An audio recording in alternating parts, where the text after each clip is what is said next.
Hey everybody, welcome back. This is the Gerbil, and this is week 2, third match against Jumper. We're going to win, capping off the end of the week with round 1 and 2, 5 wins, 1 loss. I am really happy about that. Hoping to make it 8 and 1 at the end of the season for January. Whoop whoop, that'll be fun. Anyway, here we go. Match 1, we got our favorite Slicker here up against, once again, Chrysanthemum. And for whatever reason, my opponent put in Skiff Lando instead of Bossk. Let me just tell you, folks, right now, I am a teacher in my real life job. I actually like to think I'm a pretty good one at that. I take my career very, very seriously. I take my student interactions seriously, and I make some of the most amazing lessons I have ever seen, both as a teacher or as a student. You don't want Bossk, Skiff Lando when you have the option to put in Bossk instead. You see, Jabba's claim to fame is making everybody blow up with thermal detonators. And without Bossk, you don't land a lot of thermal detonators. In fact, Bossk allows you to blow up all thermal detonators on the board with her special while simultaneously applying more thermal detonators. And of course, what does Jabba's ultimate do? Well, it throws out thermal detonators, and each time they go boom, I believe it's everyone in the team gains 2% stacking mastery. Now, 2% stacking mastery is not great, but you gotta figure it's stacking, which is exponential growth. And, well, if you know a thing about math, 2% exponential growth when they're going 2%, 2%, 2%, 2% that fast grows really, really quickly. Yep, so don't do that. Skiff guard, no idea what was going on there. Jumper, so if you're watching this, bro, please, you need Bossk in there. You 100% need Bossk in there. All right, here we go. Match 2. We got my favorite Fennec, and here's error number 1. Zap. That right there is going to cost me this battle. I'm going to lose this fight 100% because of that. Common sense is to take down Royal Guard because he's healing everyone, but the reality is Vader and Royal Guard alone are likely not going to win, but Savage with his Omicron is a real beast, and here is an interesting and highly unexpected mechanic. Grief is in stealth, so he can't be targeted, and I have Retribution on me, right? So watch this. Savage is going to take a turn. He's going to attack Fennec. Here it is. Fennec's going to counterattack. Savage gains 150% turn meter, which means he attacks again. Fennec's going to counterattack, rinse and repeat until Fennec dies. Yeah, seriously. Like, this is the 6th, I think, 7th, 8th. And right here, I'm thinking, what's going on? And I swiped the screen when I wanted to look at the datacron. Then I remembered, every time Savage takes damage with the Omicron, I believe it is, he gains 30% turn meter. And I could be wrong on that number, but I think it's 30%. And see, Fennec's basic, which is what she was using for Retribution, the basic does 5 instances of damage. So Savage attacks, Fennec Retribution counterattacks, instant hitting 5 times. That's 150% turn meter, which means Savage instantly takes another turn, who attacks the only viable target, who counterattacks because, well, Retribution, gaining 150% turn meter. That's a nasty little cycle there. So folks, do watch out for that. When you have the option in a 3v3 to disintegrate Savage, disintegrate Savage. It may make the match run a little bit longer because then you gotta wait to disintegrate Royal Guard, but at least you have a higher probability of winning. Alright, what was this? This was Phasma with Sith Trooper and First Order Officer, which just to me translates into Ewok sandwiches. And that didn't mean like you eat Ewok meat and sandwiches. I mean, it's sandwiches that the Ewoks eat. Okay, I did that very poorly. I'll think of a better one. Ewok food. All right, we speed this one up a little bit, just like a lot of my others. I try to keep every battle under 2 minutes. So, like, if they're over 2 minutes and y'all wonder why, I generally increase the speed by about 40%, just to try to keep these videos a little bit shorter. But today's is going to go on a little long.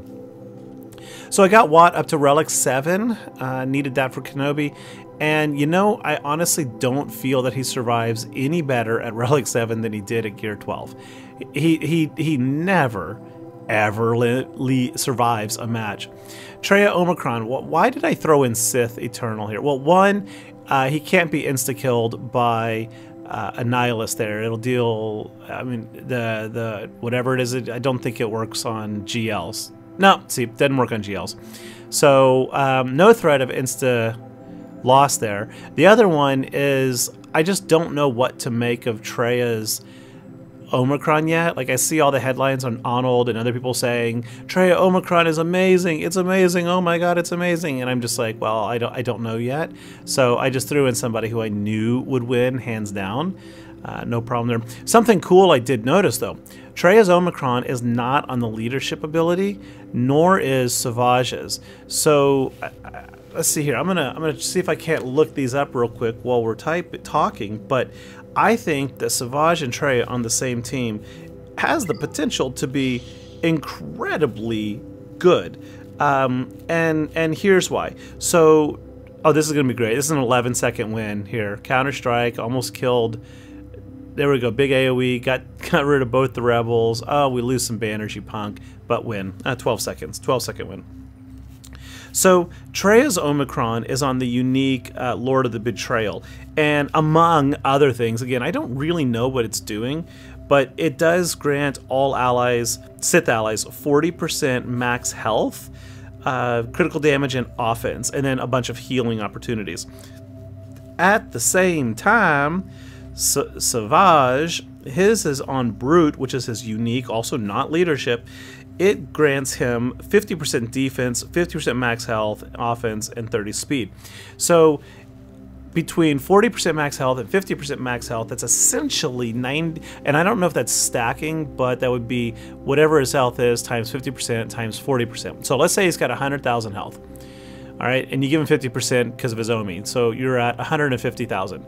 And then you give him another 40%, and 150 times 40% is 210,000 health. So it more than, even though it's 90%, it more than doubles his health pool. So, and then 50% more, you know, defense and all the other stuff. So that, I think I'm working towards Savage now.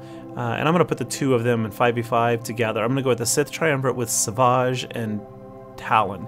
And I don't know if I'm saying Savage right, but I've been criticized on in my comments for saying Savage, which just proves I didn't pay attention in those episodes of Clone Wars or whatever he was in.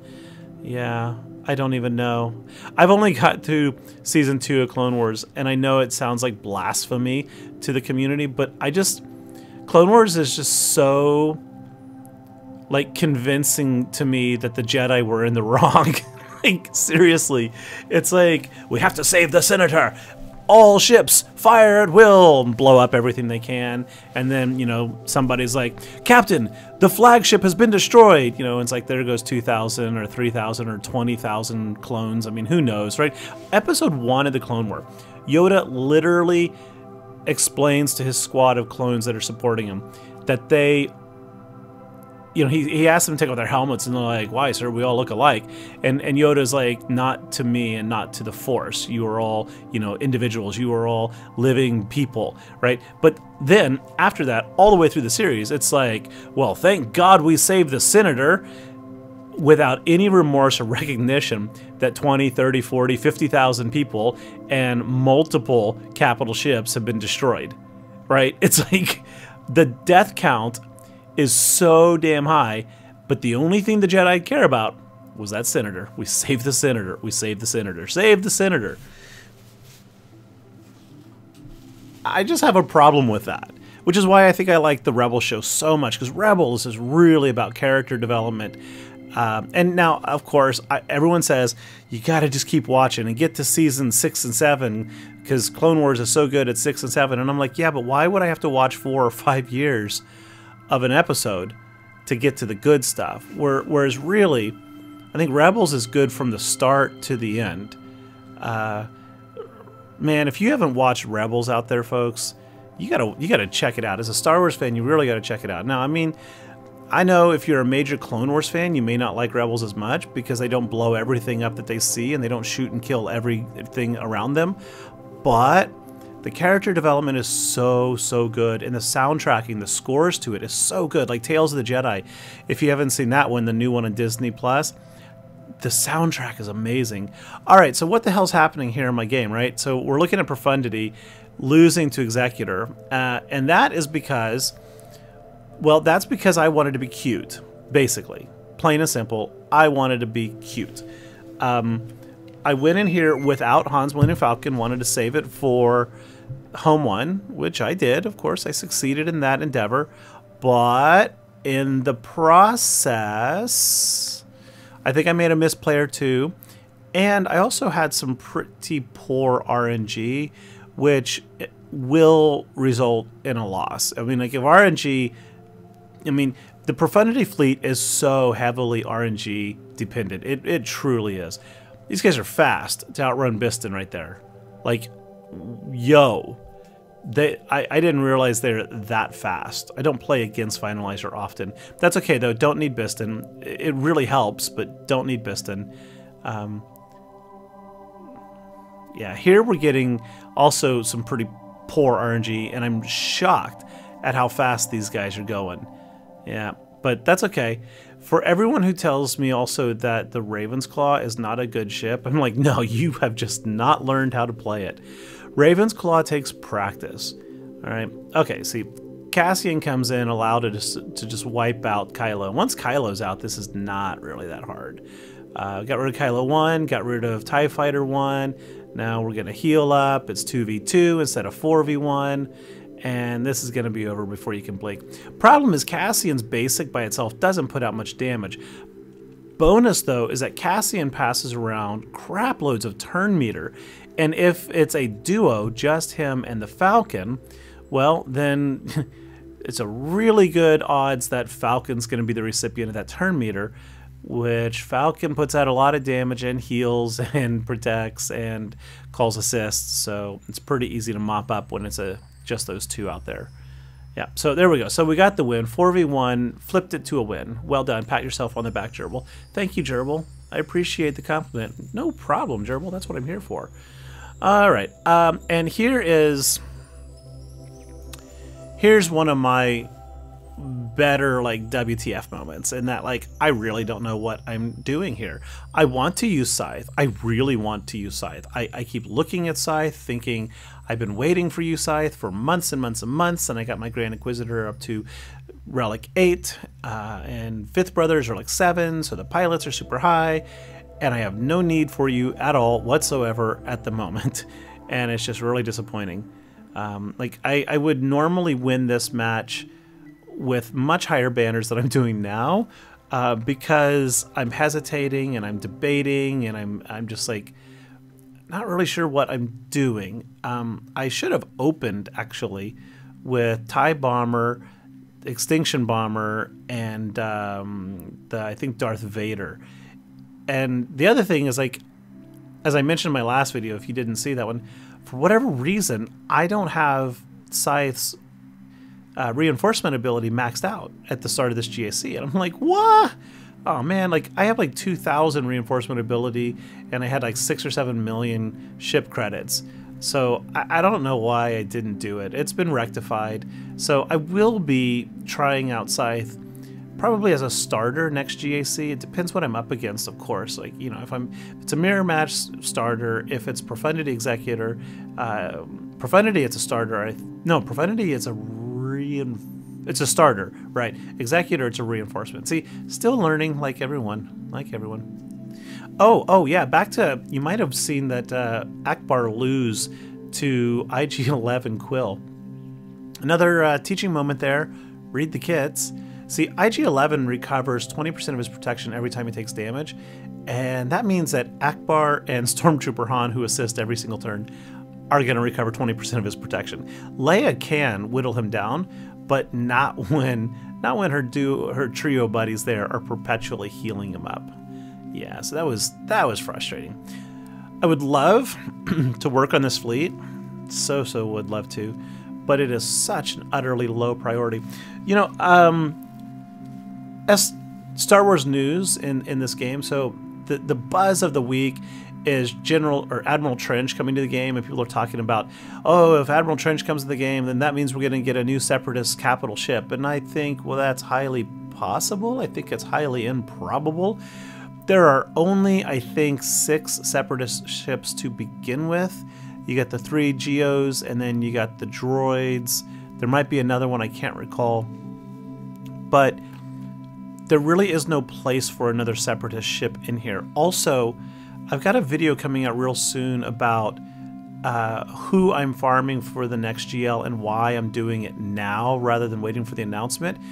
So a year ago, almost, about 9 months ago, I posted a video saying the next GL will be Rebel Leia and Tarkin. And then I did a follow-up video saying, well, it's possible that we could get an Ahsoka. And I talk about why. But I said I still think it's going to be Tarkin and GL Leia. Well, okay, so turns out I was clearly wrong. It was Jabba the Hutt. But I don't think it's necessarily that I was wrong as much as CG changed the terms or the conditions of the prediction. And by that what I mean is CG created a new faction, Hutt Cartel, that did not exist when I was making that prediction. And had I known that was going to happen, I would have changed my interpretation of the data. Now that we know they can do that, I mean, they've done it before, I guess, but I don't know if they've ever done it like that though. But now that we know their play, I think I'm even more confident in saying Galactic Legend Rebel Leia is coming very, very soon. And again, I hear a lot of people saying it could be Resistance Leia, and I'm like, no, absolutely not, 100% no. But it could be Resistance/Rebel Leia, having both tags. Though I worry about what that would mean to some of the power balance. But anyway, I'm going to have that video out in a couple days, and it's going to be data driven, and I'm going to show some charts. And if you really like graphs and Excel and charts, then tune in. It should be a lot of fun. Bye-bye, Lord Vader. You suck. Without a Datacron. All right, here we go. This one was astonishingly challenging. I really, really thought I would have this one pretty easy. And I kind of wonder if in 3v3, Fives is just not as effective when he sacks because he only, spreads his stuff to 2 people. But not even 2, 1, right? Because... well, that is 2, because if you kill 1, it revives and Fives dies. I really wanted to take down the Bad Batch bro, but I went after Fives instead. And then it gets really dirty here. And I can't quite comprehend that I do win this. Like, seriously, look at this board state. Gideon's almost dead. My leader's almost dead. Dark Troopers lost the stack with speed down. Oh, no, look at that. It's 3v1 and Gideon's almost out of the picture. Yet we are, believe it or not, going to win. A testament to the power of Dark Trooper, who mine is Relic 5. Homeboy deserves a raise. All right, so we got rid of Fives now. We only got 2 stacks on Dark Trooper. Gideon is struggling. We got health down, or healing immunity, whatever that is. Days. All right, 2v1, and we've lost a stack, but we're punching a whole lot of helmets really hard. Here we go. Boom, boom. There we go. 1 bucket head down, and we got 1 stack, 2 stacks. Fail. Here we go. Punch him. There we go. All right, another chest compression. Pump, pump. All right, there you go. And let's chest compression one more time. Oh, no, no, no. That was a drop in a reinforcement. And there we go. Wowzers, was that a wicked reversal? I've had multiples of those now that I think about it this match. Farm boy, farm boy, farm boy Luke. So he is absolutely 100% on my short list to Relic 7. Like, no joke. Seriously, farm boy Luke. Why? Because I sincerely, again, said that do believe that GL Leia is coming, and you better believe that her brother is going to be required. Also, because Farm Boy Luke is not required for anything right now. Not for any of the current GLs, Profundity, Executor, or any Galactic Chase character. He's just sitting there. Also, in the event that we get a Red 5, and you know, CG's been trolling us about Red 5 since last August. In the event that we get a Red 5, I feel strongly that Farm Boy Luke would be the pilot. I hate even saying a Red 5 because Red 5 is his call sign. Red 5 is Farm Boy is Pilot Luke's call sign. I don't think we're going to get a Pilot Luke marquee character and then a Red 5 X-Wing. I think we'll get Red 5's X-Wing, just like we got Biggs's X-Wing, right? Wedge's X-Wing. And then I think the pilot will be Farm Boy Luke. Because in A New Hope, he was Farm Boy Luke. He was Farm Boy all the way through that episode, right? He ended, you know, with some minimalistic introduction to the Force from old Ben, but he was a pilot. He blew up the Death Star. So it's logical that it would be him. Of course, CG doesn't give a crap about logic, so take everything I'm saying with a grain of salt. But also because Farm Boy Luke at Relic 7 is needed for Territory Battles 3 in one or two of the deployment zones. So for the operations, the formerly known as not missions, but platoons. So I've agreed to take that one for the team, for my guild, and relic up Farm Boy. So he's on my short list for the GL, for the Red 5, for the Territory Battles. No matter what, he'll be useful for Territory Battles. The other two, we'll see. We'll see what happens. All right. Emperor Palpatine, Darth Vader, and Sidious. Sidious for the healing immunity to eliminate Kylo Ren super fast. Even though it's not really needed. I mean, Vader can put out enough damage to drop Kylo. And then, of course, you can shock him, which I think shock... I'm not 100% sure, but I think shock prevents healing. I really, really should know that one. That's unforgivable that I am not certain on that one. So let Gerbil grab the phone real quick. Here, little phone. Come here, phone. Come here. Oh, there it is. Good, good. Unlike most people, my iPhone comes to me when I call it. I don't know why people say their phone doesn't respond. Shock. Can't gain health. Yep, that's exactly what it does. Can't gain health, can't gain bonus turn meter. So, all right, watch this. This is crazy. This one is nuts. So, whiffed on the days on both CLS and Chupio. All right, we got off a stun. We got a fracture. Now we are in domination mode, right? We should own this match. But watch, just watch. Here we go, here we go. We're going to fail to stun. All right, we're going to shoot. We're going to get the stun, thankfully. But now we're going to be blinded. We're going to pass turn to... We should pass turn to Piett. Yep, okay, we're going to try to daze. We got the daze. Now we should stun, and we whiff because we were blinded. We got that 3 stacks of translation over there, which is really hurting us. And we're going to pew-pew again. We didn't get the assist. Might be because of the translation 3rd stack, not sure. All right. Like, look how I am actually, honestly, in control, and I'm going to lose. Okay, failed to stun again. Failed to land daze on CLS. Failed to stun again. All right, we're going to pass over more Emperor's Trap. So this is, each time Royal Guard dies, we are making Piett stronger. All right, here we go. We're going to fail to stun again. We did make contact, but failed to stun. So it started off so beautifully and then just falls apart. I really right there also misplayed. I should have fractured, 100% should have fractured CLS because I think Piett would have killed Chupio having Royal Guard died twice with Emperor's Trap. I think he would have won. I mean, it just would have been a back and forth, but no. By not fracturing CLS, we lose. That went just sideways. Totally went sideways.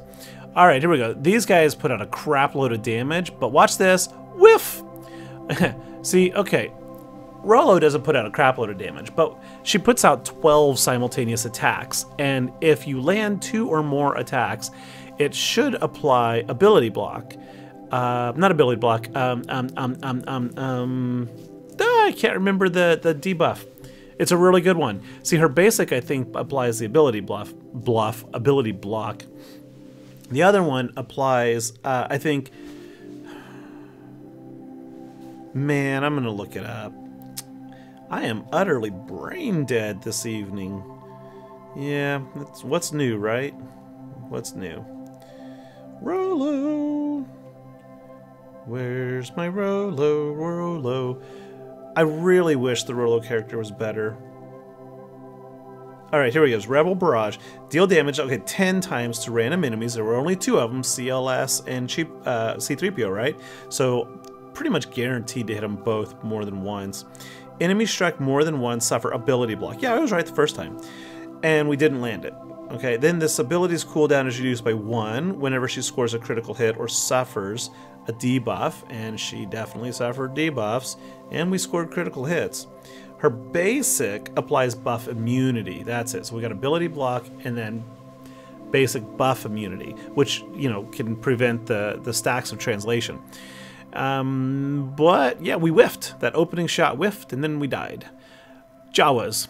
Jawa is another one that I've committed to R7ing for my guild. Man, I realize I'm committing a lot of lesser needed characters. Tebow, Scout, Farm Boy, Jawa. I need to reconsider that one maybe.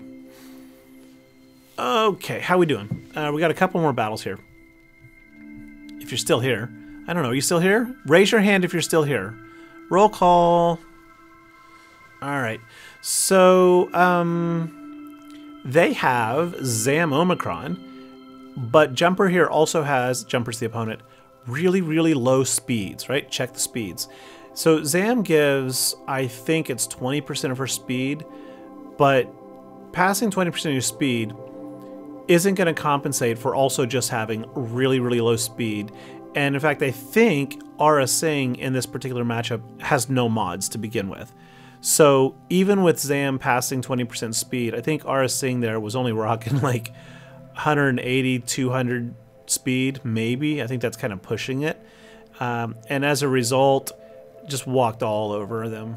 Just walked over them, you know, like lay down on the ground and be a bridge. Be a bridge. Don't be a goldfish. Be a bridge. All right, guys, I'm tired. I would love to stick around for another 6 minutes, but I don't have the stamina of other YouTubers who talk to the camera for 6 hours at a time. I can't do it. So I'm going to tune off here. I'll let the video play out. Enjoy the remainder of the show. Hopefully you learned something. My biggest takeaway from this is IG-11 recovers 20% every time he takes damage, 20% protection. That Savage gains 30% turn meter every time he's hit, which means that Grief and Fennec can lock yourself into a loss by stealthing Grief and getting that retribution up, and then attacking or the Savage attacking you and you lose. That was just nasty. Also, lessons from this video, I guess. I don't know. I like Savage a whole lot more than I used to. That Omicron really is nice. That's high on my list. All right, folks. Thanks for watching. I hope you enjoyed. Catch you later. And if you did enjoy, you did learn something, give me that like, please. Like. And even more awesome would be the sub. All right. I'll catch you later. Bye-bye.